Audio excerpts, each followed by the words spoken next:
Hi, it's William here yet again, and thank you very much for coming and joining me again. Now, last week I promised you some charring, some colour and some texturing.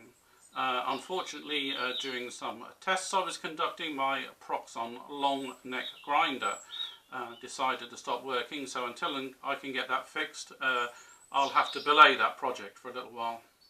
Okay, so this week I'm going to try something similar but very different. I can't see in my mind's eye yet what the end result is going to look like, so I'm just going to let it evolve. So I'm going to attempt to turn a cauldron, but a cauldron with a difference. I am going to try to fill it with some resin and use a project light inside it to illuminate the inside of the cauldron with the resin. Now, if that is successful, I can take it one stage further and mount it on some kind of a base with a fire underneath it, with using some sticks and some resin also illuminated to create the effect of the fire. Now, all that sounds quite ambitious, and it indeed is, but as I said, I'm just going to let it evolve and see what happens. So the first task then, to find a suitable piece of timber. Initially I looked at this old piece of cherry, but once I got it on the bandsaw I realised it was quite punky inside and not really suitable. So in the end I opted for a piece of cypress, although I initially was worried about the moisture content. It's showing 13–14%, which is acceptable for this project. So first task then is to get the log roughed out down to bare wood through the bark and see what we have to play with.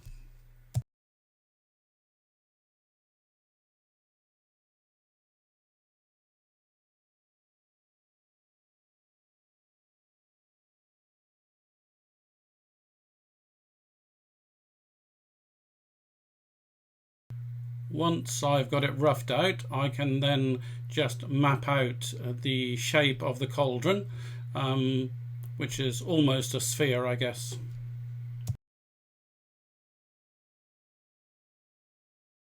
As you can see, there's plenty of wood to play with here. I'm turning a tenon on the bottom to mount in the colossus jaws.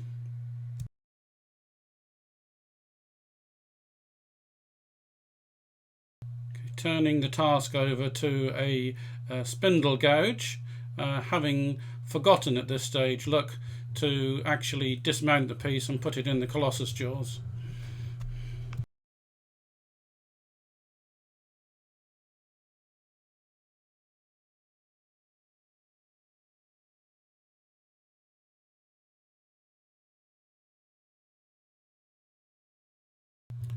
I noticed that I hadn't moved the piece onto the colossus jaws when it came time to hollowing, of course.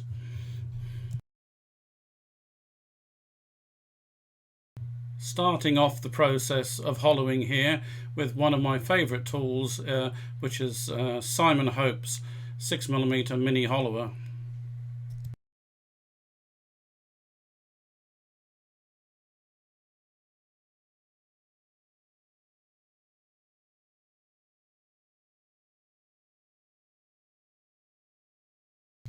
It really didn't take any time at all to excavate this piece with the 6mm cutter, so I was soon able to switch tools over to the Sorby scraper to get a reasonable finish on the inside.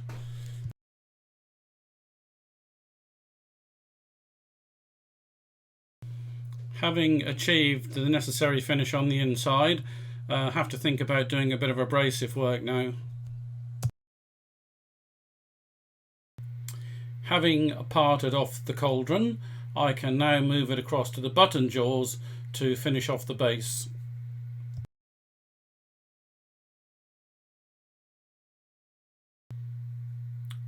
I'll just round off the base using a bowl gouge and some abrasive work just to make it reasonably smooth.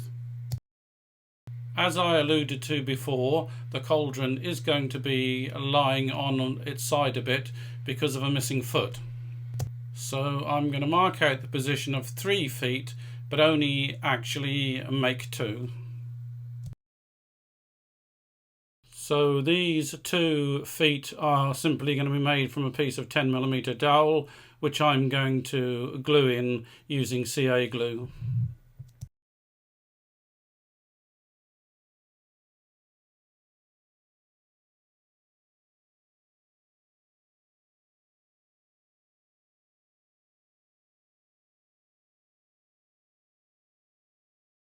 Okay, time for an update. The project, as expected, is evolving rather than planned, and I'm pretty set now on having a cauldron with a broken leg sat in a fire pit. Now the cauldron will have green resin in it at an angle, because the cauldron's going to be sitting on 2 legs, and it will be sitting in a fire pit of red resin. So the next step is to get some colour inside of the cauldron, some green, because to match the green resin, and think about what I'm going to do with the outside. Now, as far as the outside goes, I want it to look like cast iron, in fact rusty cast iron, so I think I'm going to give it some treatment with the Modern Masters Rust Effect reactive paints. What I'm doing here is looking at several different green colours that I've got, and I eventually settle on the chestnut green spirit stain.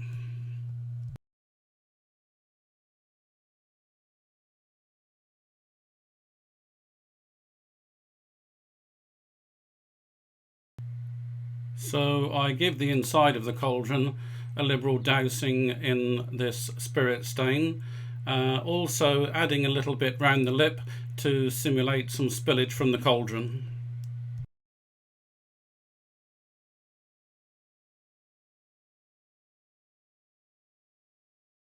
Moving on to the outside, I'm going to use Modern Masters Metal Effect paint, which is a 3-part process. Firstly, you need to apply this primer, which adds a barrier between the wood and the reactive paint.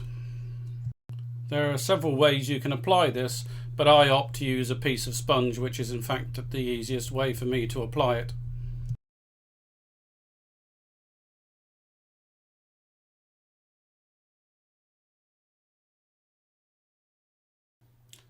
The second stage of the process is to add the oxidizing metal paint. Typically this will take 2 to 3 coats before you get good coverage of the piece. Now I have to comment on the odour that comes out of this particular pot. I must say it's quite disgusting. Nevertheless, I've used it several times before and I've always been pleased with the outcome. Now, while that's drying off, I can turn my attention to the base. I found in my wood pile this piece of sycamore slab, which I think will be almost ideal for the task.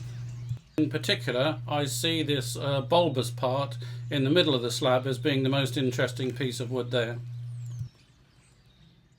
So having successfully removed the piece of wood from the slab on the bandsaw, the concept is that the cauldron will sit in a hole in the middle of this piece of wood.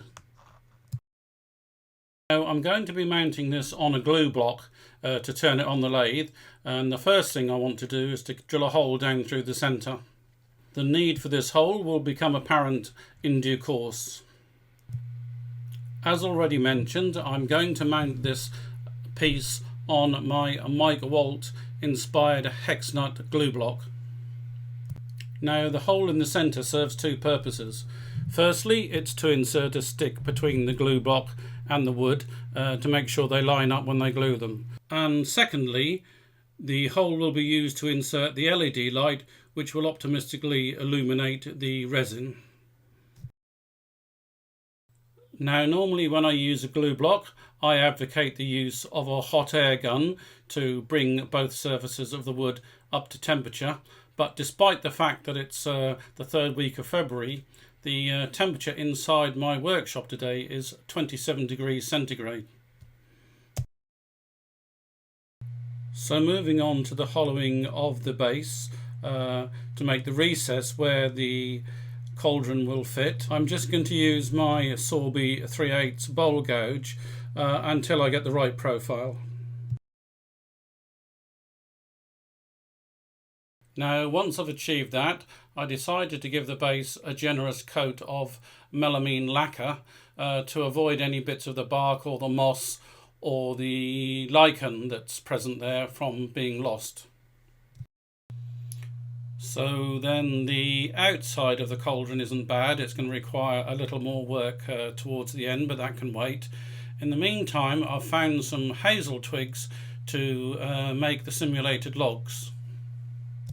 The plan here is to tack the logs in place using a hot glue gun, pour in the coloured resin, and then turn out a recess to sit the cauldron in.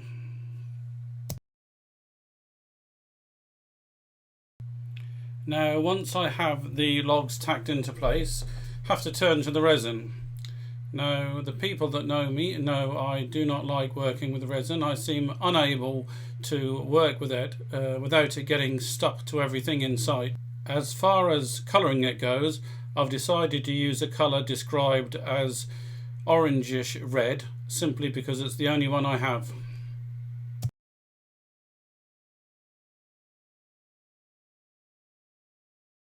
Now time to pour the resin into the recess. The hole which I drilled through has been blocked by the stick which I passed through the glue block. The trick here is not to overfill it and let the resin run down the side of the base.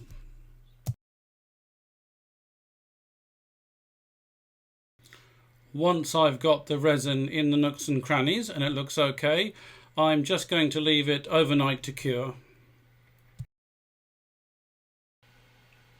Okay, next morning then, mount it back on the lathe and just hollow out a recess to match the profile of the base of the cauldron.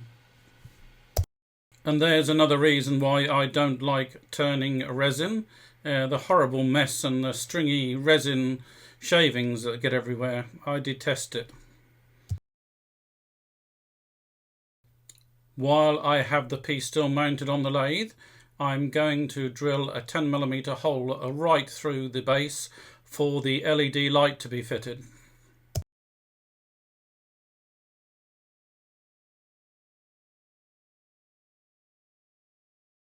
Next task then is to remove the piece from the glue block and clean the base up.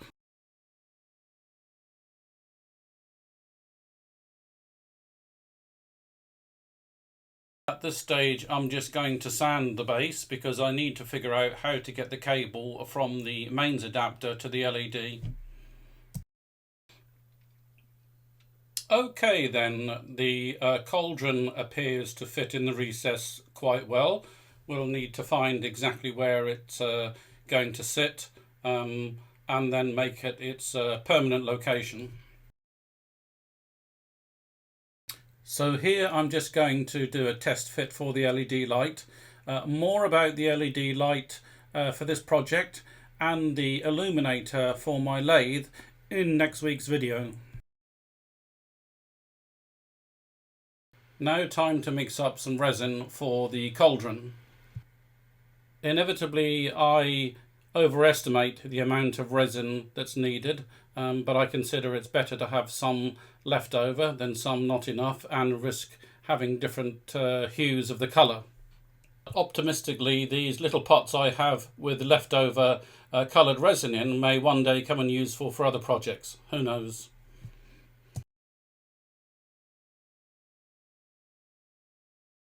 Now, before I started to pour, you can see I masked off the top of the cauldron with some frog tape to protect it from my inevitable dribbling. Also, off camera, I made a little ladle to fit in the pot just to add effect. So having got the cauldron in the right position and therefore the angle in the right position and the ladle in the right position, now just a question of leaving it overnight to cure. Now, I didn't want a perfect casting. I wanted some artifacts and some bubbles left in there, so I didn't put the resin in the pressure pot. Next step then is to drill the hole through the base and extend it in through the wall of the cauldron into the resin. Optimistically, the bulb will illuminate the resin in the base and the resin in the pot. Now, the green resin that appears in the drill swarf is a good indication that I've reached all the way through to the inside of the cauldron.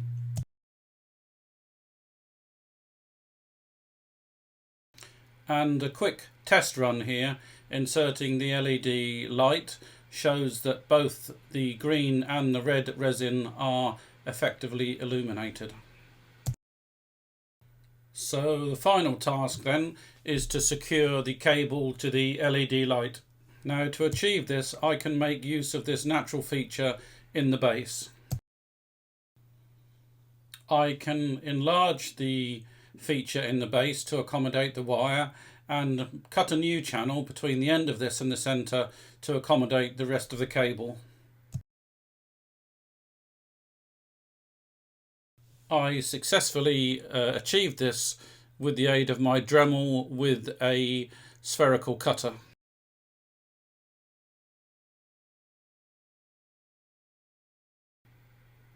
And finally, I tacked the cable into place in the groove using some small amounts of epoxy resin in case I ever need to remove it.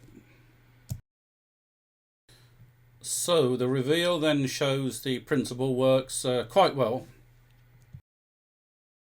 I think I'll do a bit more work on the lichen and on the bark to make it a bit more presentable, but apart from that, I'm very pleased with the outcome of this project and very surprised. Okay, so thank you very much for joining me again this week. So what's this then, a witch's cauldron? Yes. Has Halloween been brought forward to February this year or something? No, but all the Easter eggs have been sold in the shops, and Halloween's the next thing, right? Mother's Day's next. That's what you should be thinking about. I've already made Mum her present. Oh great, what have you made her? Well, I made her a very nice bud vase. Okay, so we all have tucked away in our garage, our wood stores, our workshops, things unfinished. Projects we started, never finished, forgotten about, they split, dumped, never ended up in the firewood, but they're still hanging around somewhere. So I found in my garage a cherry crotch and an apple union, which I'd started both a couple of years ago and didn't finish. So next week I'll endeavour to make something both of these forgotten items.